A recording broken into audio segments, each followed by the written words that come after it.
Hello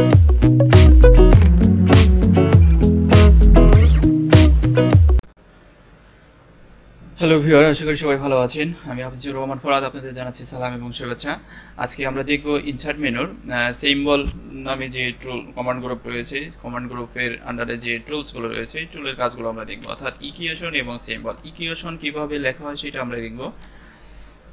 তো equation লেখার জন্য, অর্থাৎ বীজগণিত বা সমীকরণের যদি কোনো সূত্র আমরা লিখতে চাই, সেই ক্ষেত্রে আমাদের ইকুয়েশনটি প্রয়োজন হয়। তো ইকুয়েশনে ক্লিক করার পরে আমরা এখানে বিভিন্ন ধরনের ইকুয়েশন দেখতে পাচ্ছি, দেখেন। তো এগুলো অটোমেটিক সেট করা রয়েছে, এখান থেকে আপনি চাইলে খুব সহজে আবার এডিট করে বা আপনার মতো করে আপনি তৈরি করে নিতে পারবেন। তো এটি তৈরি করার জন্য আমরা জাস্ট এখানে ক্লিক করলাম, এখানে অটোমেটিক চলে আসছে। এখন আপনি যদি এটিকে এডিট করতে চান, যে আপনি এক্স এর জায়গা ওয়াই ব্যবহার করতে চান, সেটি আপনি এখানে লিখতে পারবেন। ক্লিক করে খুব সহজে আমরা লিখতে পারবো। তো এছাড়া আমরা যদি নিজেরা এটিকে তৈরি করতে চাই, যে এটা আমি নিজেই দেখে দেখে তৈরি করতে চাচ্ছি, বা আমি একটা সূত্র তৈরি করতে চাচ্ছি, বা 8 বা 9 এর কোনো প্রশ্ন আমি তৈরি করতে চাচ্ছি, সেই ক্ষেত্রে কিভাবে আমরা এই সূত্রগুলো তৈরি করব। তা ইনসার্ট থেকে আমরা যেই জায়গাতে তৈরি করব সেই জায়গাতে কার্সার রাখছি, অর্থাৎ নিচের দিকে কার্সার রাখছি। ইনসার্ট থেকে equation and insert new equation, এখানেই আমরা ক্লিক করব। ক্লিক করার পরে উপরের দিকে আমরা দেখতে পাচ্ছি যে ইকুয়েশন টুলস ডিজাইন, তার আন্ডারে রয়েছে অনেকগুলো টুলস, যেমন সিম্বলস, বিভিন্ন ধরনের সিম্বলস রয়েছে, যেমন কিবোর্ডের গুণ চিহ্ন নেই, ভাগ চিহ্ন নেই। তো এই ধরনের যদি লজিক্যালি কোনো চিহ্ন আমাদের প্রয়োজন হয়, এখান থেকে আমরা খুব সহজে ব্যবহার করতে পারবো ম্যাথের জন্য।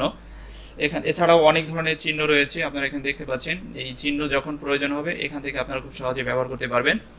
তারপরে যে অপশনগুলো রয়েছে, অর্থাৎ স্ট্রাকচারের আন্ডারে এখানে ফ্র্যাকশন রয়েছে। তো ফ্র্যাকশন মূলত হচ্ছিল যে ভগ্নাংশ উপরে এবং নিচে আপনি যদি লিখতে চান, সেই ক্ষেত্রে এটি ব্যবহার করতে হয়। স্ক্রিপ্ট, অর্থাৎ এই জাতীয় কোনো কিছু লিখতে হলে এটি দিয়ে লিখতে হবে। তারপরে রয়েছে রেডিক্যাল, জাস্ট এই ধরনের কোনো কিছু লিখতে হলে এই ধরনের এই টুলসের মাধ্যমে লিখতে হবে। ইন্টিগ্রাল, লার্জ অপারেটর, এখানে আরও রয়েছে, নিচের দিকে যদি যাই আমরা ভালো করে দেখে নেবেন। Bracket,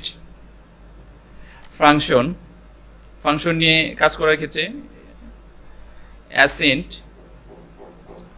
limit and log, operator, বিভিন্ন ধরনের অপারেটর রয়েছে, এবং ম্যাট্রিক্স নিয়ে অনেক রয়েছে, স্ট্রাকচার রয়েছে। তো আমি এখানে কয়েকটি স্ট্রাকচারের ব্যবহার দেখাবো, আর বাকিগুলো সেমই, আপনারা আস্তে আস্তে করে প্র্যাকটিস করে এগুলো করে নেবেন।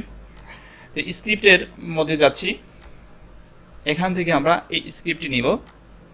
আপনারা দেখতে পাচ্ছেন এখানে দুটি আছে, ঘর রয়েছে, একটি ঘর উপরে আছে, একটি ঘর নিচের দিকে আছে। তো উপরের ঘর এবং নিচের ঘর, অর্থাৎ নিচের দিকে আমরা লিখব নর্মালি যে টেক্সটগুলো লিখবো সেটি, আর উপরেরটা হচ্ছে পাওয়ার লেখার জন্য ব্যবহার করা হয়। তাহলে আমরা এখানে লিখবো শিফট চেপে first bracket 1 plus Y, shift চেপে ফার্স্ট ব্র্যাকেট, দেন উপরের দিকে আমরা লিখবো n, এবং নিচে, অর্থাৎ দেখেন এই n থেকে সমান সমানটা নিচে আছে, অর্থাৎ নিচের দিকে আমাদের ক্লিক করতে হবে। নিচের দিকে ক্লিক করে সমান সমান 1 প্লাস, তারপরে যেটা আছে যে এখান থেকে আমাদের একটি ফ্র্যাকশন নিতে হবে, যেহেতু উপরে এবং নিচে আছে, তো ফ্র্যাকশন নিচ্ছি। তা নিচে যেটা আছে 2, তারপরে উপরের দিকে আমরা লিখব, এখানে আরেকটি স্ক্রিপ্ট আমাদের নিতে হবে। তার আগে আমি এটুকু লিখে শেষ করি, n first bracket n minus 1, shift চেপে ফার্স্ট ব্র্যাকেট। এবার আমরা এখান থেকে স্ক্রিপ্ট নিচ্ছি, x উপরের দিকে 2 লিখব, এবং এই জায়গাতে আমরা নিচের দিকে একটু ক্লিক করে প্লাস সাইন ডট ডট, অর্থাৎ এভাবে করে আমাদের সূত্রগুলো তৈরি করতে হবে। আশা করি সবাই বুঝতে পারছেন কিভাবে ইকুয়েশন লিখতে হয়। আমরা পরের অপশনটি দেখব, ইনসার্টের সিম্বল অপশনটি। তো সিম্বল অর্থাৎ প্রতীক বা চিহ্ন, আমাদের ডকুমেন্টের মধ্যে যদি কোনো জায়গায় প্রতীক বা চিহ্নের কোনো প্রয়োজন হয় সেক্ষেত্রে আমরা এই অপশনটি ব্যবহার করব। তার আগে আমাদের নির্দিষ্ট জায়গায় কার্সার রাখতে হবে, যেখানে আমরা ব্যবহার করব সেই জায়গাতে কার্সার রাখতে হবে। কার্সার রেখে সিম্বল অপশনে ক্লিক করব। যেমন এখানে আমরা দেখতে পাচ্ছি ফোনের আইকন, ইমেলের আইকন, যেমন একটু ফোন। তো ফোনের আইকন নিয়ে আমি কি করব, এখানে আমার ফোন নাম্বারটা লিখলাম 01765247240। তো এভাবে আমরা সিম্বলের মাধ্যমে কিন্তু আমাদের ভাষা বোঝাতে পারি। এবং ইমেলের আইকন রয়েছে, মেসেজ আইকন, এখান থেকে আমরা মেসেজ অর্থাৎ ইমেল লিখতে পারি NYDTI।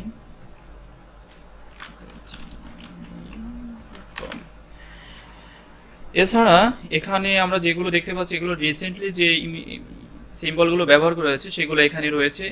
আর মোর সিম্বলে যদি যাই, সিম্বলে কিছু ক্যাটাগরি রয়েছে, যে ক্যাটাগরিগুলো আমরা প্রথম এখান থেকে সিলেকশন করে নেব। তো এখানে আমরা যদি উপরের দিকে যাই, যেমন নর্মাল টেক্সটের আন্ডারে এই সিম্বলগুলো রয়েছে। তারপরে এভাবে পর্যায়ক্রমে আপনি ক্লিক করে করে দেখতে পারেন। তো বিভিন্ন ধরনের সিম্বল আছে। তো উইন্ডিংস নামে যে সিম্বল রয়েছে সেটি অনেক ভালো।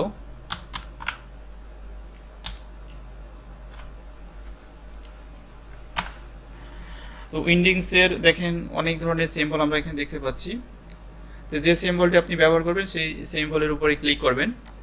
ক্লিক করার পরে ইনসার্টে ক্লিক করতে হবে। এটি ক্যারেক্টার অর্থাৎ অক্ষরের মতো কাজ করে, কোনো অবজেক্ট নয়, শুধু ক্যারেক্টার অর্থাৎ যেভাবে আমরা ফন্ট বড় ছোট করি সেইভাবে এটি কাজ করে।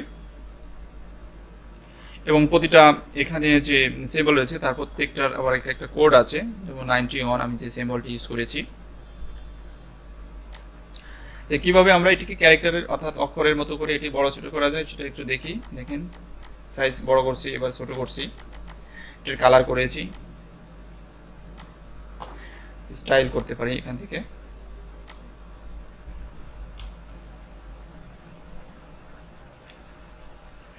তো এভাবে আমরা সিম্বলগুলো ব্যবহার করতে পারি। আশা করি সবাই বুঝতে পারছেন। অর্থাৎ ইনসার্ট মেনুর উপরে আমি অর্থাৎ লাস্ট আজকের ছিল আমার টিউটোরিয়াল ছিল যে ইনসার্ট মেনুর লাস্ট সিম্বল। আর পরবর্তী ভিডিও টিউটোরিয়ালে থাকবে যে ইনসার্ট মেনুর মাধ্যমে আমরা কিভাবে একটি প্রজেক্ট করতে পারি, অর্থাৎ কিভাবে এই টুলের ব্যবহার করা যায় একটা প্রজেক্টের মাধ্যমে, সেই বিষয় নিয়ে আলোচনা করব আমি। আশা করি সবাই ধৈর্য সহকারে দেখবেন এবং আমন্ত্রণ জানিয়ে আমার ভিডিওটি শেষ করছি। আল্লাহ হাফেজ। ভিডিও শেষে আপনার কাছে ছোট্ট একটি অনুরোধ করিব, যদি এই ভিডিওটি ভালো লাগে অবশ্যই লাইক, কমেন্ট এবং শেয়ার করে আপনি আপনার বন্ধু এবং বান্ধবীর মাঝে ছড়িয়ে তাদের উপকার করতে পারেন। এবং আমাদের চ্যানেলটি সাবস্ক্রাইব করে রাখুন যাতে করে পরবর্তী ভিডিওগুলো দেখতে পান। Thank you.